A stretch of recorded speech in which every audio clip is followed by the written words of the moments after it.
নমস্কার বন্ধুরা, pops magic চ্যানেলে আজকে বানাবো চিকেনের একটা স্ন্যাক্স।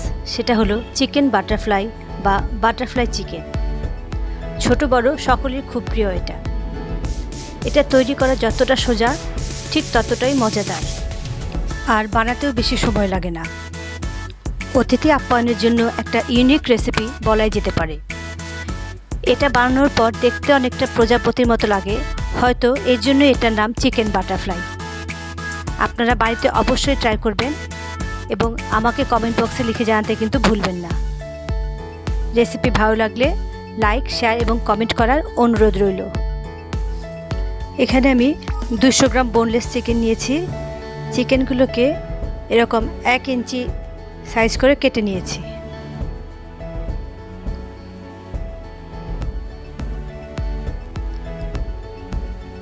এবার এতে দিচ্ছি 1 চা চামচ ভিনেগার, 1 চা চামচ আদা রসুন পেস্ট, 1 চা চামচ সয়া সস, হাফ চা চামচ গোলমরিচ গুঁড়া, হাফ চা চামচ চাট মশলা পাউডার, হাফ চা চামচ কাশ্মীরি লঙ্কার গুঁড়ো, হাফ চামচ নুনটা বুঝে দেবেন, কারণ সয়া সসেও নুন আছে, চাট মশলায়ও নুন আছে। আর দিচ্ছি 3 চা চামচ কর্নফ্লাওয়ার। সব কিছু খুব ভালো মতো মেশাই।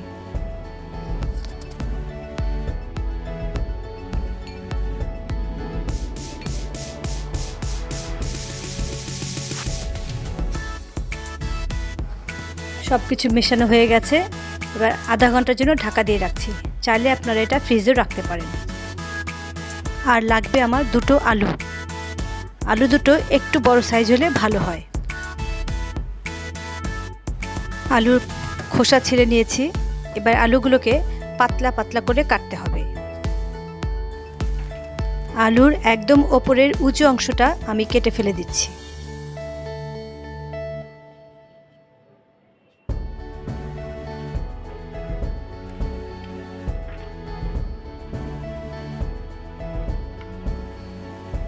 এবার একটা গ্রেটারের সাহায্যে এভাবে পাতলা পাতলা করে স্লাইস করছি। খুব বেশি কিন্তু মোটা করে কাটা যাবে না। এমনভাবে কাটতে হবে যাতে এই ফোল্ডটুকুন করা যায়। আবার একদম পাতলা করেও কাটবেন না, যাতে ভাজার সময় পুড়ে যেতে পারে। ছুরি, বটি, যেটাতে আপনারা কমফোর্ট সেটাতেই পাতলা পাতলা করে কেটে নেবেন।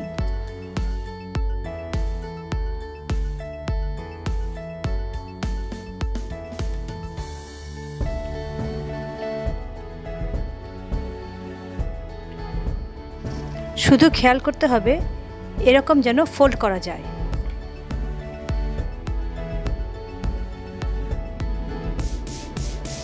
সবগুলো কাটা হয়ে গেছে এভাবে। এবার কাটার পর সাথে সাথে এটাকে জলের মধ্যে ডুবিয়ে দিচ্ছি, তা না হলে আলু কিন্তু কালো হয়ে যাবে। এভাবে ভালো করে কয়েকবার ধুয়ে তুলে রাখি। এখানে কিছু কথা বলার আছে। আপনারা যদি মনে করেন চিকেন তো ম্যারিনেট করাই আছে, তো খাবার সময় সাথে সাথে আলু কেটে তাতে চিকেন ভরে ভাজবো, তবে কোনো কথা নেই। কিন্তু যদি মনে করেন আগে থেকে আলুও কেটে রাখবেন, পরে শুধু চিকেনটা ভরে ভেতরে ভাজবেন, তবে সেই ক্ষেত্রে কিন্তু কিছুক্ষণ কেটে রাখার জন্য আলু কিছুটা স্টিফ বা শক্ত হয়ে যায়, আর তাতে আলু কিন্তু ইজিলি ফোল্ড করা যায় না, ভেঙে যায়। শুধু সেই ক্ষেত্রে আলুতে সামান্য নুন মাখিয়ে রাখলে আর এই প্রবলেম হবে না। আমি যেহেতু আলু আগে কেটেছি, তাই আলুতে সামান্য নুন মাখিয়ে রেখেছিলাম। আর লাগবে কিছু টুথপিক। এবার একটা বাটিতে আমি 3 চা চামচ কর্নফ্লাওয়ার নিচ্ছি। অল্প জল দিয়ে একটা পাতলা ব্যাটার বানাচ্ছি।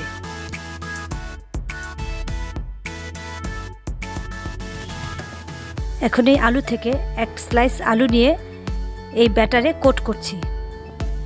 তারপর ছবিতে দেখানো অনুযায়ী চিকেনটা এর মধ্যে ভরে দিচ্ছি। আর একটা টুথপিক দিয়ে ঠিক এভাবেই গেঁথে দেব। এতে করে চিকেনটা পড়ে যাওয়ার আর ভয় থাকবে না। একইভাবে সবগুলো রেডি করি।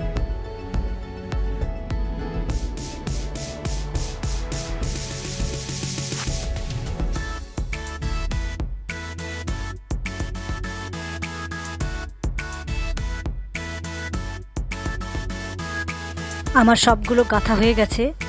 এই পর্যন্ত কাজ আপনারা আগে থেকে করে রাখতে পারেন, শুধু খাবার সময় ভেজে দিলেই হবে। গ্যাসে একটা কড়াই বসিয়ে তাতে অনেকটা তেল দিচ্ছি। তেল গরম হয়ে গেছে, এখন বাটারফ্লাইগুলো আস্তে আস্তে ছেড়ে দিচ্ছি। গ্যাসের ফ্লেম পুরোটাই এখন হাই থাকবে।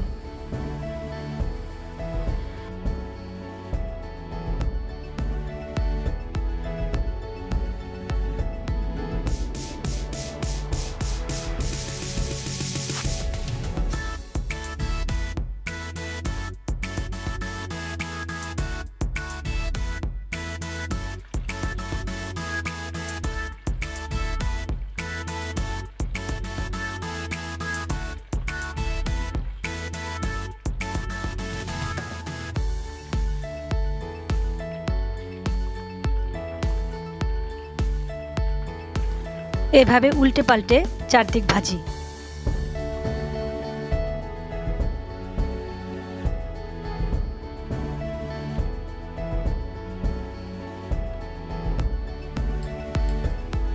ভাজা হয়ে গেছে, এখন তুলে নিচ্ছি।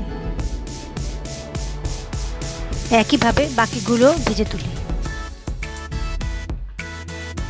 রেডি হয়ে গেছে চিকেন বাটারফ্লাই। দেখেই বোঝা যাচ্ছে কতটা ইয়াম্মি হয়েছে।